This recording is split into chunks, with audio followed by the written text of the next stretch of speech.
UFC में बहुत सारे बेस्ट फाइटर्स है जो कि अनडिफिटेड है, like Habib 29-0, Johnny bone zone 27-1, शवकात 18-0, Iliya टुपुरिया 15-0, Hamza 13-0।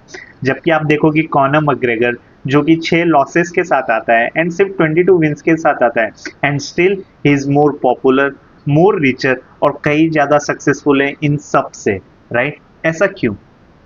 And अगर आप डीपली देखोगे तो आपको कॉनर मैग्रेगर के कैरेक्टर में बहुत ज्यादा फ्लॉज दिखेंगे, लाइक ड्रिंक करता है, पार्टी करता है, पब जाता है, बार में फाइट करता है स्ट्रेंजर्स के साथ, फैंस के साथ, बहुत ज्यादा ईगो है, सेल्फ ऑब्सेस है। वेरएज उसके अपोनेंट लाइक हबीब जो कि ना कि ड्रिंक करते हैं, ना ही पार्टी करते हैं, ना ही पब जाते हैं, ना ही क्लब जाते हैं, राइट? डिसिप्लिन है, okay? And still Conor McGregor कहीं ज्यादा पॉपुलर है, बहुत ज्यादा रिच है एंड स्टिल एमएमए करियर में बहुत ज्यादा सक्सेसफुल है।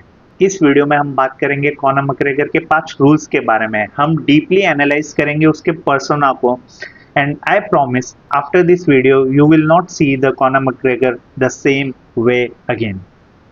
हंगर। 18 साल का कॉनर मैग्रेगर डिसाइड करता है कि उसे प्लम्बिंग नहीं करना है एंड उसे एमएमए करना है। To step inside the ring is not an easy thing. ऐसा नहीं है कि आप सिंगर थे और अभी आपको क्रिकेटर बनना है। आप किसी भी डॉक्टर को पूछ सकते हो, your head is not meant to hit, right? It's a dangerous sport. But Conor McGregor decide करता है कि, और वो भी डिसाइड करता है 18 की एज में। जबकि आप देखोगे रेसलिंग, एमएमए, जिजित्सु ऐसे स्पोर्ट्स में लोग तैयारी स्टार्ट कर देते हैं फ्रॉम द एज ऑफ 3 साल से, 5 साल से वो ट्रेनिंग स्टार्ट कर देते हैं कि 22-25 तक तो वो एक अच्छे लेवल पे रहेंगे। बट कॉनर मैग्रेगर एक स्पेशल केस रहता है जो कि डिसाइड करता है कि 18 की एज में कि उसे एमएमए करना है। एंड गेस व्हाट, वो इतना हंग्री था, इतना हंग्री था। अगर आप एक रील देखोगे रोनाल्डो की, जहाँ पे एक जर्नलिस्ट बात करता है उसके सन के बारे में, रोनाल्डो जूनियर के बारे में, एंड रोनाल्डो बोलते रहता है कि हाँ, मेरी उम्र, जब मैं उसकी उम्र का था तब मेरी हाइट उससे कहीं ज़्यादा छोटी थी, वो मुझसे बहुत बड़ा बनेगा एंड हिल बी, वो साइज की बात करता है कि हिल be bigger than me. And journalist बोलता है कि let's see if he has the same hunger, and Ronaldo बोलता है या, hunger is the most difficult part. And prime corner में वो हंगर कूट कूट के भरा हुआ था। अब भी शायद से वो इतना हंग्री नहीं है। इस पे जो रोगन का मुझे कोट भी याद आता है, एंड वो रेफर भी करता है कॉनर मैग्रेगर को कि इतना ज्यादा पैसा होने के बाद कौन फाइट करेगा। लाइक ही सेड कि it's tough to get out of the bed to do a road walk at 5 AM when you have been sleeping in the silk sheets. वो इतना हंग्री रहता है। मैं एक और एग्जांपल लूंगा रोनाल्डो का, जबकि मैग्रेगर और रोनाल्डो दोनों बातें करते रहते हैं। पूछता है कि रोनाल्डो को, do you have jet? And Ronaldo भी लाइक, हाँ हाँ, I got one. And McGregor बोलता है कि नहीं, मेरे पास है नहीं है, but I am planning to get it. और वो देन मैग्रेगर बोलता है कि मैंने देखा था फॉर्म में यू आर नंबर 1 और मैं नंबर 35 पे हूँ, बट नेक्स्ट ईयर में तेरे को टेक डाउन कर लूंगा। एंड रोनाल्डो बोलता है कि नहीं नहीं, I don't think so. And guess what, next year McGregor, Messi, Ronaldo number 1 पे आ जाता है इन दोनों को पीछे छोड़ के। एंड जबकि आप देखोगे यूएफसी इतना वाइडर, एमएमए इतना वाइडर कंट्रीज में नहीं देखा जाता, वाइडर ऑडियंस नहीं है, राइट? एंड फुटबॉल तो हर कंट्री देखती है, बहुत सारी कंट्रीज देखती है as compare to MMA. And still एक मार्शल आर्टिस्ट, एक फुटबॉलर को, वो भी रोनाल्डो जैसे फुटबॉलर को पीछे छोड़ दे in terms of wealth, that was amazing. और ये कॉनर मैग्रेगर ने प्राइम में करके दिखाया था, उसके प्राइम टाइम में। सेकंड, उसके रूल की बात हम करेंगे, रिस्क टेकिंग एबिलिटी। अगर आप देखोगे मैग्रेगर फाइट करता था 66 केजी के वेट कैटेगरी में, लाइक फेदर वेट था वो, एक 5 फीट 8 इंचेस टॉल 66 केजी के वेट कैटेगरी में बहुत सारा वेट कट करता था, आई एग्री, बट वो फेदर वेट में फाइट करता था। एंड देन फेदर वेट का वो चैंपियन रहता है, देन वो एडी एल्वेरिज से फाइट करता है लाइट वेट में, एंड आप यकीन नहीं मानोगे वेल्टर वेट तक जाता है। ऐसा कोई फाइटर नहीं होगा जिसने तीनों वेट कैटेगरी में नॉकआउट डिलीवर किया होगा। कॉनर मैग्रेगर ऐसा पहला फाइटर है जिसने फेदर वेट में भी नॉकआउट किया, लाइट वेट में भी नॉकआउट किया, एंड वेल्टर वेट जैसे डिवीजन में भी नॉकआउट किया है, राइट? उसका रिस्क टेकिंग एबिलिटी, वो इतना आउटसाइड द बॉक्स सोचता है कि नहीं, मुझे, वो पहला इंसान रहता है कि जो कि डबल चैंप बनता है, जो कि फेदर वेट में भी चैंपियन रहता है, लाइट वेट में भी चैंपियन रहता है। यूएफसी में फर्स्ट चैंप का स्टेटस उसे मिलता है। आप देखोगे हर कोई सिर्फ एक ही वेट कैटेगरी में फाइट करते रहता है यूएफसी में, बट कॉनर मैग्रेगर ऐसा फर्स्ट पर्सन रहता है जो कि बोलता है लाइट वेट तो छोड़ो, मैं वेल्टर वेट में भी जाऊंगा। अभी तो बीच में तो मिडल वेट में भी चैंडलर के साथ वो फाइट करने वाला था, बिकॉज उसके लिए कोई रूल्स एग्जिस्ट नहीं करता है, उसके लिए जो भी आपने रूल्स सेट आउट करके दिए वो फॉलो ही नहीं करने वाला है, वो आउटसाइड द बॉक्स सोचता है, वो रूल्स ब्रेक करता है, वो अपने रूल्स बनाता है बिकॉज वो इसी में बिलीव करता है।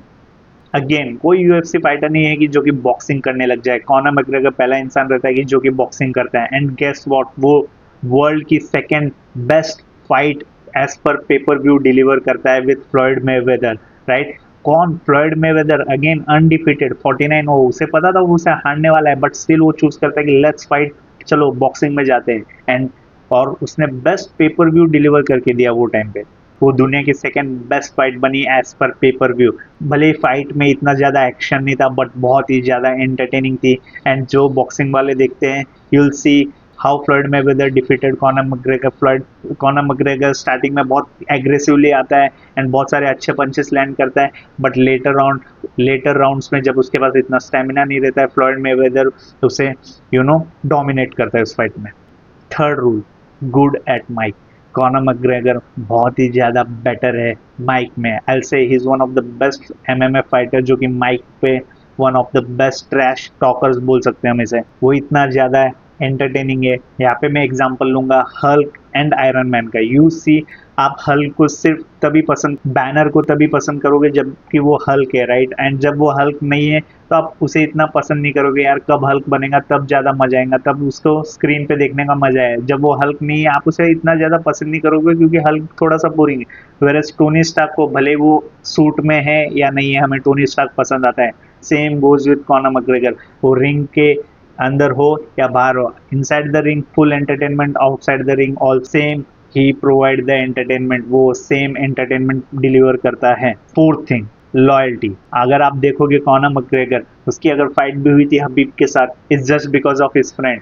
हबीब ने कुछ उसके रशियन दोस्तों के साथ कॉनर मैकग्रेगर के फ्रेंड को पकड़ लेता है and he slap him, and then Conor McGregor वो fight means one of the best fight in UFC history, जिसने अभी तक के सबसे हाईएस्ट पेपर व्यू डिलीवर किए यूएफसी में, हबीब वर्सेस कॉनर मैकग्रेगर। वो फाइट की स्टार्टिंग इसीलिए होती है बिकॉज हबीब ने कॉनर मैकग्रेगर के एक फ्रेंड को पकड़ा था और एक चाटा मारा था, and that's why that fight get triggers और वो यूएफसी की फाइट बनती है। आप देखोगे हबीब का उसके साथ सब अच्छा चल रहा था बट वो फाइट होती इसी के वजह से, आउट ऑफ लॉयल्टी उसके फ्रेंड को वो हिट करता है। If you see his loyalty towards his girlfriend, even though after becoming rich he stayed with the same girl. His loyalty towards his boss Dana White के प्रति उसकी इतनी अच्छी खासी लॉयल्टी। His loyalty towards the sports, you will see कोई ऐसा fighter नहीं है जो कि आफ्टर बिकमिंग सो रिच वो आए फाइट करने। अभी डस्टिन पोरियर से फाइट करने की उसे कोई जरूरत नहीं थी, ही इज ऑलरेडी रिच। लोग बोलते थे he is richer than Dana White, still why he is fighting, but he fights because उसका लव है स्पोर्ट्स के प्रति, his loyalty towards the sports. And the last thing, he was never a fighter, वो एक businessman रहता है from day one. He knew उसे कब एंट्री लेनी है स्पोर्ट्स में एंड कब कौन से मोमेंट पे उसे स्पोर्ट्स से बाहर निकल जाना है। वो फाइटर कम बिजनेसमैन रहता है। वो फाइट गेम में बेटर रहता है because of his left hand, because of touch of death. उसका left hand touch of death के नाम से जाना जाता है। द कॉनर मैकग्रेगर का अगर लेफ्ट हैंड आपकी चिन से कनेक्ट हो गया, you are done, you are knocked out. वो कुछ फाइट जीतता है बट एक्चुअली उसे बिजनेसमैन रहता है। ही न्यू उसे ही न्यू उसे कब तक गेम में रहना है एंड कब उसे बाहर आ जाना है। And the way he started proper 12, उसका एक विस्की का ब्रांड रहता है, वो भी सक्सेसफुल हो जाता है। तो इस वीडियो में इतना ही। हम इस चैनल में बात करेंगे बहुत सारे यूएफसी इवेंट्स की जो कि आएंगे, ईच यूएफसी इवेंट, बहुत सारी यूएफसी की स्टोरीज, बहुत सारी यूएफसी की स्टोरीज अबाउट डिफरेंट फाइटर्स, और हम बात करेंगे जो भी न्यू यूएफसी के इवेंट्स आएंगे। Thank you, subscribe to this channel, bye.